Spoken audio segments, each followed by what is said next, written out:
We have one more speaker, Dr. Gary Thompson. He is a doctor of clinical psychology who completed his undergrad education at the University of Utah in Salt Lake City and his doctorate in clinical psychology from Southern California. In addition to his personal experiences involving his 6 biracial children, he has completed thousands of hours of training, therapy, and assessments and legal advocacy work with children in both the private and public school settings in multiple states. He is also the author of an award-winning doctoral dissertation which tackles why many African American children underperform in schools. He is also an expert in psychological and educational testing, as well as privacy acts surrounding the use of these tests in both private and educational settings. Dr. Thompson currently serves on the USPIE Advisory Board. Thank you so much, Mr. Thompson, for joining us.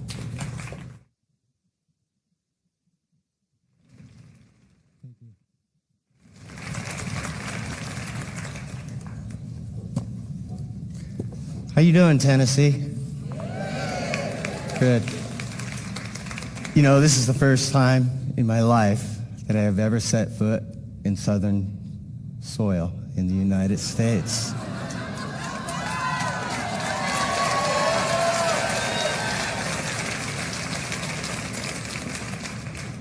Now, if you listen to CNN, Don Lemon, MSNBC, Rachel Maddow, or the like, and I'm sure all of you are subscribers, yeah.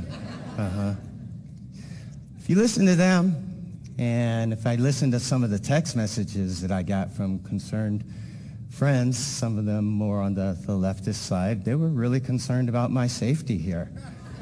They really were. And so I was surprised to walk out on stage and there was nobody wearing KKK hoods. And for a group who the press has deemed white supremacists, you are the most friendly, nicest white supremacists that I've ever met. Thank you.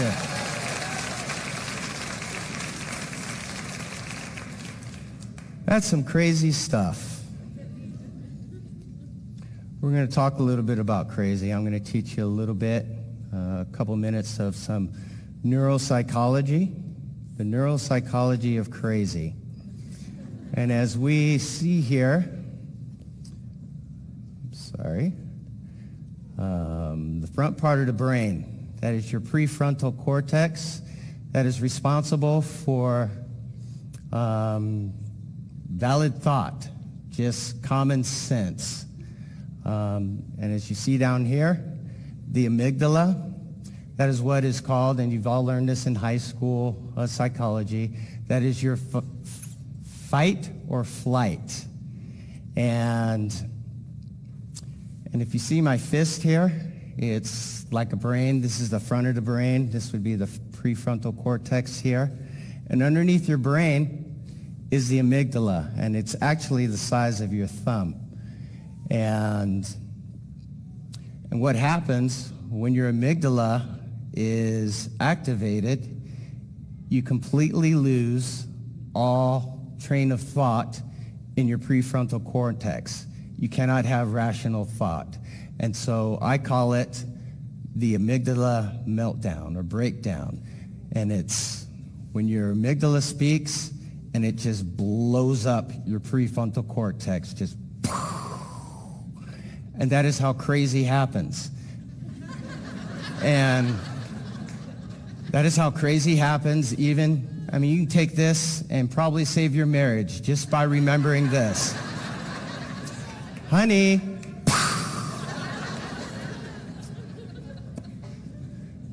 Activists, and you'll see them. In my own hometown in Salt Lake City, our president of the Black Lives Matter has a pretty strong hold over our educational system. And as mentioned before, I have 6 kids and 3 who are in the educational system. And she basically is the leader for all of these educational reforms that we're getting ready to see and that you may be seeing also. I just thought I wanted to play a clip from her and just give you a little idea of what I'm dealing with. I had no intention of getting involved in the critical race wars. However, I got on Facebook and I saw this clip, and she was talking about my neighbor, Natalie Klein. I didn't know her that well, but she's in my neighborhood, and she's the elected state board member, a very conservative lady, a very nice person, very sweet. And she spoke out against critical race theory. Black Lives Matter spoke back and said they were coming after her and that they were going to protest. But let me show you a short clip of Miss Scott. Or not. Bro, I'd be more afraid of them than Black Lives Matter, but don't worry, Black Lives Matter is coming for you. Hard, hard. We're coming, Natalie. Don't worry, everyone. What I need Black Lives Matter to do is call the Utah State School Board about Natalie Klein tomorrow. Okay? I'll share all of her posts in the group so you can see how racist, transphobic, homophobic this woman is. And do we put up with it? No. Honey, the days when you can discriminate against black children in Utah are over. No. She thought. She really posted that stuff and thought that we won't come at her with a protest, that we won't come with a calling campaign, that we won't come with civil rights lawsuits, that we won't file a civil rights complaint with the Department of Justice. Somebody come get your girl, because Black Lives Matter is coming. Natalie, honey, you're lucky I haven't been on Facebook. We're waiting for your apology and your resignation, because those are the only things that we're going to accept. Good luck.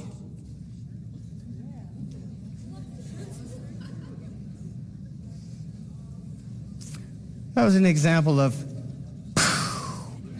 amygdala meltdown. Theoretical foundations of CRT. Racism is assumed, and it's part of the Jedi mind trick. It cannot be debated. There's no debate whatsoever. There can be no self-criticism of it. CRT must be devoted to criticizing social institutions and not itself, from one of the founders, Derek Bell. And of course, you are oppressed if you're black, and you are the oppressor if you are white. They take a dim view of religion and the patriarchy, and it is viewed as part of the systemic problem within white culture. I attended the Coca-Cola's Robin DiAngelo's seminar on confronting racism, understanding what it means to be white. Now, I'm just going to stop right there. I mean, I'm looking at 200 white people here. I see, the average age here is probably about 35, 40. So I figured you had 40 years of experience to understand what it meant to be white, but you had to hear this in a seminar from Robin DiAngelo. And the first slide that came up was, folks, just be less white. Come on now. Just do it. To be less white is to be less oppressive, to be less arrogant, to be less certain, to be less defensive, to be less you gotta be kidding me. Ignorant. To be more humble, listen, believe, break with apathy, and break with white solidarity. Someone said that's racist. I'll play another clip here.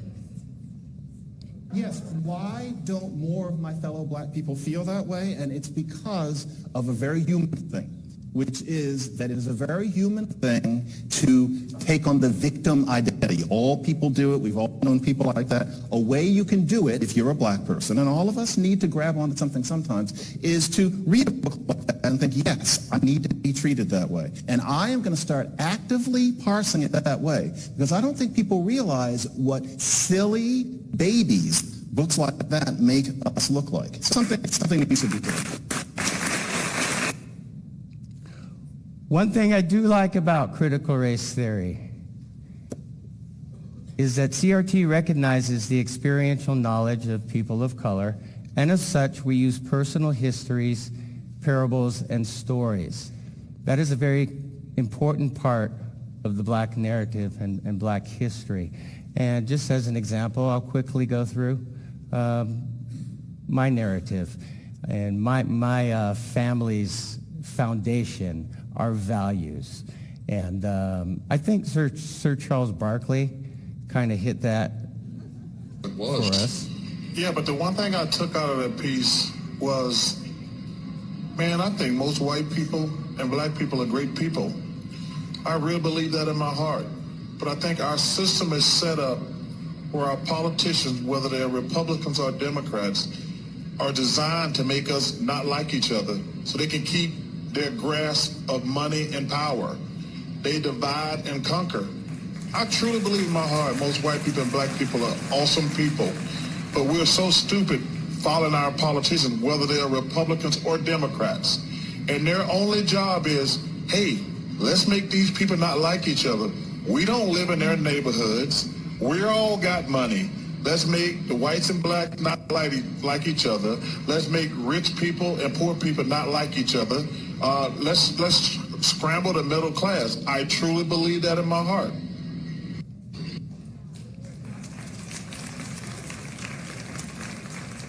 Chuck believes that, and so did my mom and dad. As soon as they got engaged. And this is my grandmother and grandfather. They grew up in the coal mines in West Virginia.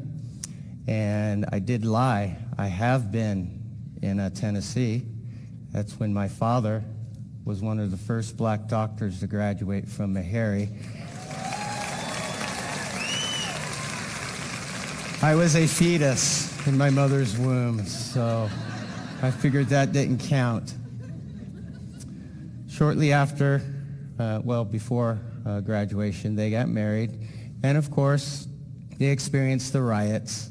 One part of our family legacy and our family story is that when my dad was going up to Meharry, he had to sit in the back of the bus, and in the front of the bus were people that he was going to operate on.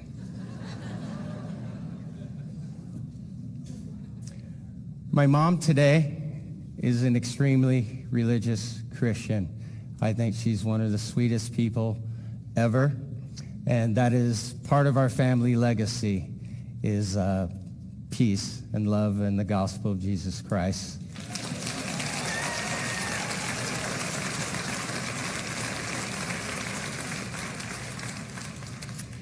My dad, who passed away 7 months ago, thank you. He was an agnostic scientist, and they just worked.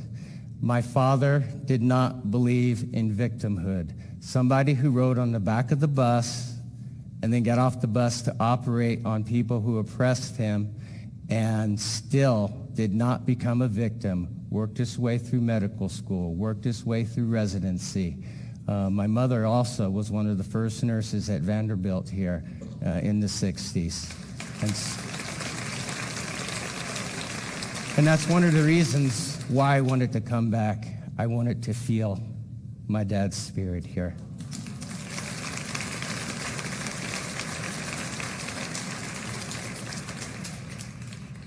My wife, Dr. Frances Thompson, is one of the most talented pediatric neuropsychologists and trauma clinicians, I think, in all of the United States, but definitely in the Western United States.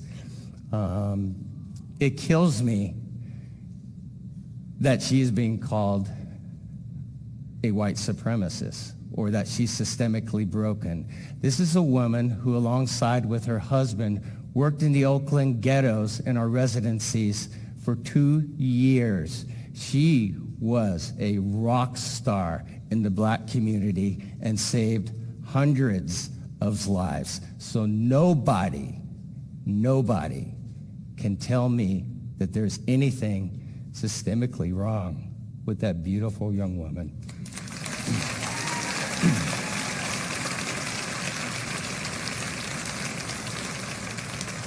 Now, somehow, when I was talking about Common Core all over the nation, I got labeled as a quote-unquote right-wing nutbag. This is my wife and I in graduate school. I was at a fundraiser at the guy who did this painting for Barack Obama, and I voted for Barack Obama back then.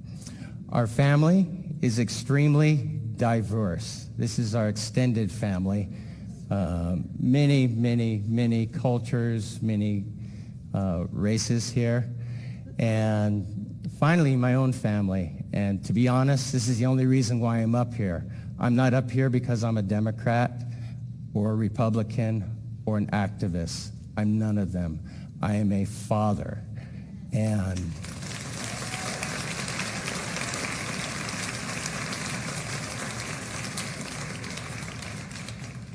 critical race theory will destroy my children. Think about it. You're biracial, and you're hearing from one side, black is great. But the other side of you is systemically broken. You don't have to be a clinical psychologist to know what that dichotomy would do to a child or a young adult. It would destroy them. So that's why I'm here tonight.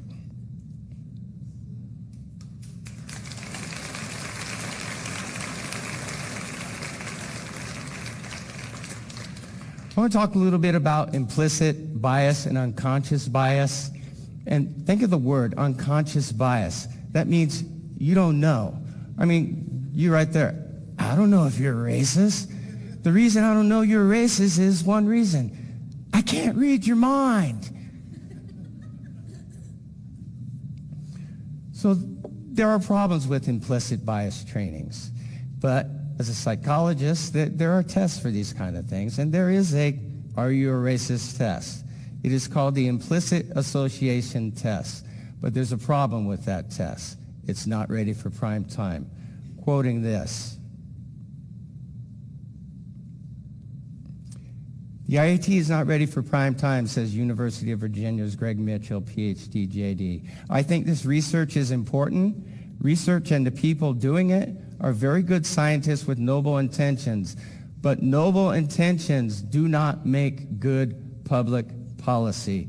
The test is not reliable. It is not valid. It doesn't work. And it doesn't apply to any of you or me.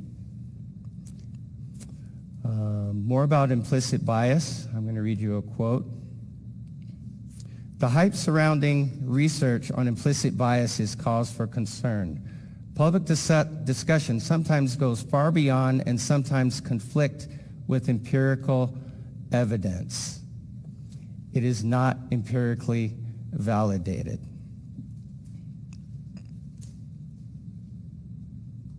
From a law review, what's wrong with critical race theory? Let me read you a quote. In effect, critical race advocates are saying, it's a black or a race thing. You wouldn't understand. Critical race advocates lost interest in compromise and collaboration. With control of the race discourse in their hands, critical race advocates could turn their attention away from the academy and towards American culture in general. And this they have done with enthusiasm, scouring the broad landscape of American life. They have found race and racism implicated in a terrifying array of institutions and practices. And that includes our public schools and our higher educations. And in terms of our public schools and our little ones, I want to talk a little bit about shame. Imagine being age 11 and either directly or it's implied, hey, your mom, your dad, they're systemically broken. Your great-grandma and great-grandpa or great-great-grandpa, they were slave owners.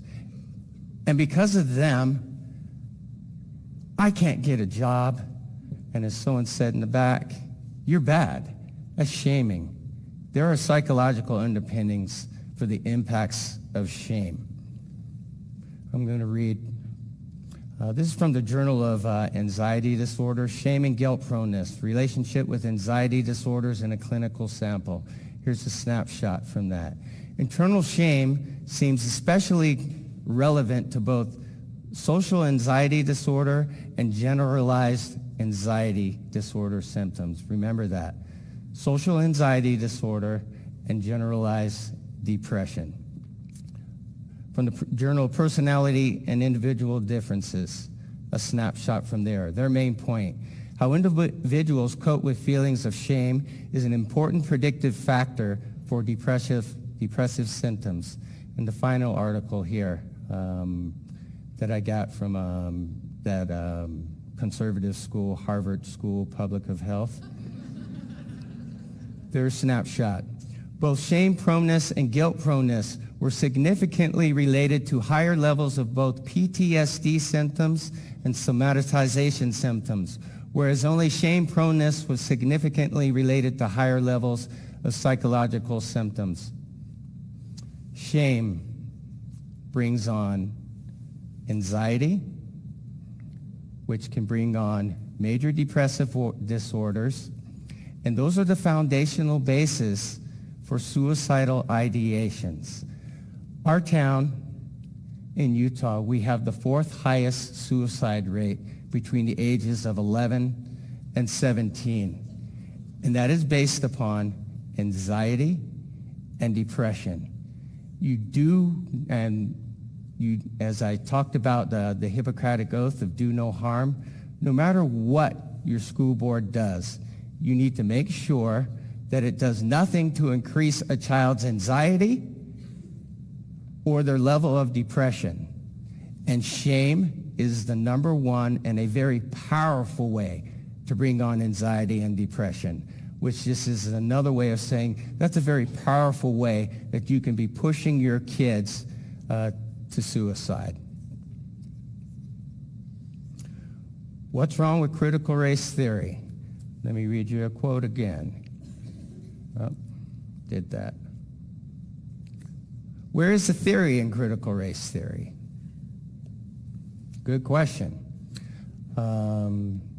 Here's a review of pretty much every peer-reviewed article ever done on critical race theory. And despite that, read you a quote from one of these articles. What is critical race theory? While critical race theory is not a dominant paradigm in social science research, it is emerging as a frequent method of framing higher education scholarship. Those who engage in this anti-racist oppositional form of research are sometimes referred to as crits, and they intentionally blur the line between activism and scholarship because they believe social science. I'm a doctor. I don't care what you believe. I care what you know. Don't bring anything in front of my children that you believe. Bring empirical research that has been proven and tested.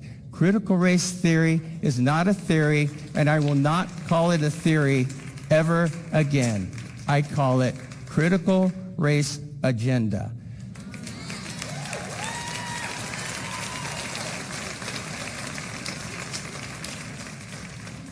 Because above all else, first, do no harm with our kids.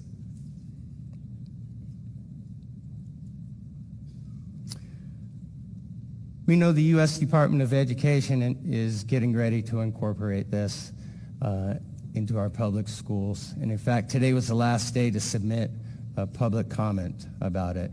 One aspect about it that's clear in black and white is the requirement that our kids become social justice warriors. It's there, It's in black and white. They're empowering our teachers to teach our children to literally go out into internships, into communities, to do social justice warrior activities. Closer to home to you, in North Carolina, let me read a quote from this article. Parents, according to teachers, should be considered an impediment to social justice. When one teacher asked, "How do you deal with parent pushback?" the answer was clear. Ignore parental concerns and push the ideology of anti-racism directly to students. You can't let parents deter you from the work. Therefore, teachers have an obligation to subvert parental wishes and beliefs. From the district's Office of Equity and Action Plan, the document reads, even in the face of opposition, equity leaders can draw on a heartfelt conviction for what is best for students and families. In other words, the school should displace the family as the ultimate arbiter of political morality. Now, much closer to home, you folks have hired FHS, a diversity consulting, the board, the Williamson County Board, I believe, as a consulting group. Who are they?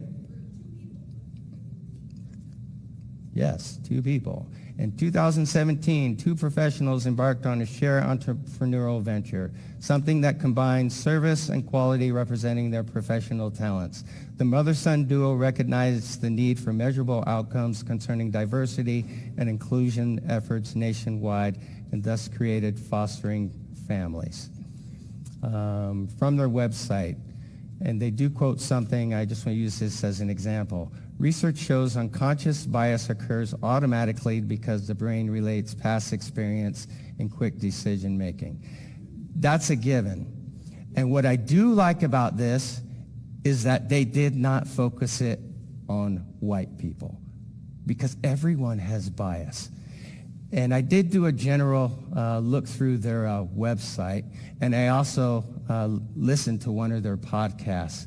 And I could not find anything that was crazy there. And in fact, what impressed me about them and your board was how slow they are going with this. But you need to keep an eye out. They are going slowly and incrementally. You need to look at what they do put into place, whether they fall along the lines, even remotely, of this divisive and critical race theory. So keep an eye. And as my close friend who ran and won for state board, the family is the fundamental unit of society. And the state board should always keep this foremost in their mind as they work to create the future of education in Utah as well as Tennessee. The family is the fundamental unit. The board works for you.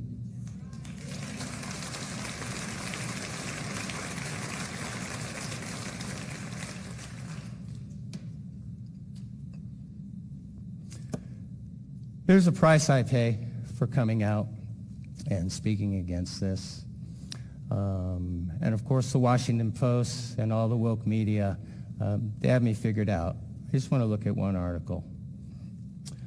Black and brown extremists. Across the far-right spectrum, people of color play a more visible role. And I couldn't be more visible than this, coming down to the deep south, speaking to 300 white people, conservatives. So they apparently have me figured out. Let's read on. Part of their standing on the white right is that they're constantly willing to attack other people of color and say anti-black things in ways that kind of ingratiate them to white conservatives, says Martina Hossain, the professor. Has anything come out of my mouth that is anti-black? No. It's condescending the way the mainstream media treats African American conservatives.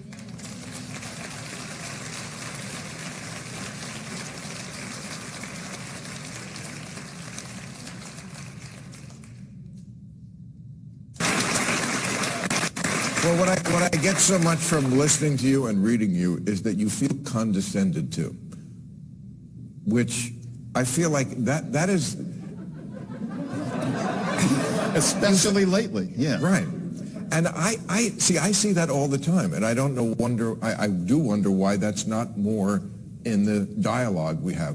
It's the strangest thing. Like, you read a book like, and yeah, we're going to have to be specific, White Fragility, which basically says that black people are these hothouse flowers where everybody has to tiptoe around us, and, you know, we're always crying and we're always angry, and we're just so very, very, very delicate. I don't feel like that person. That book is talking down to me as far as I'm concerned. It really should be called Black Fragility. Right? Yes, it should be used to keep tables from wobbling. That is the only use for that book. And yet... You look on Facebook and you have people saying, I'm doing the work, and reading this book. And I think to myself, they are doing the work of making me into a perfect idiot. Right. And yes. I don't have much time left, but I think the bottom line here is something else that I said when I interviewed with Michelle Malcolm.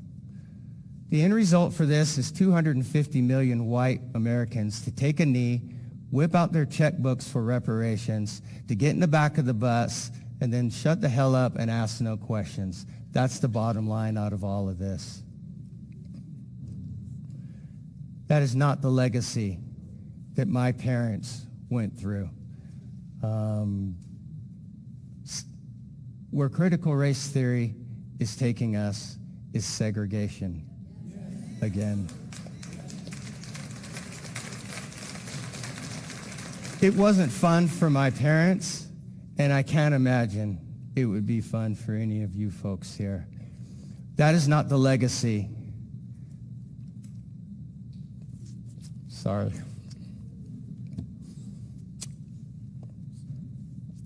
That is not the legacy my parents left me. And that is not the legacy that I'm going to leave for my children. And I just want to close with a message to my kids.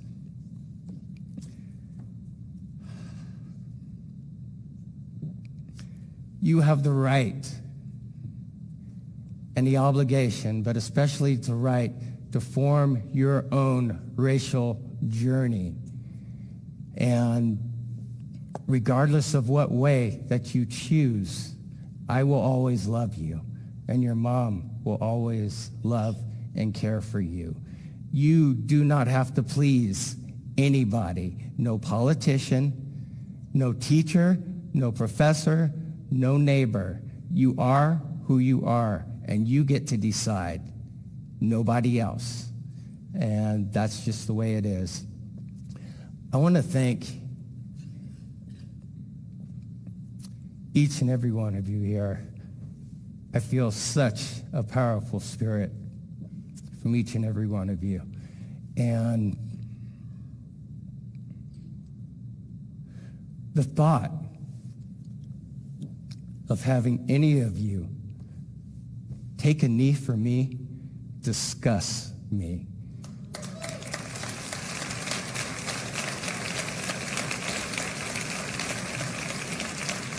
As I sit and I think of all the Caucasian people in my life who has nurtured me, from basketball coaches to professors, to my COO in my clinic, who is my best friend, who came out here today, who has nurtured my own children, my neighbors who were there when we miscarried a child and when we've had other tragedies.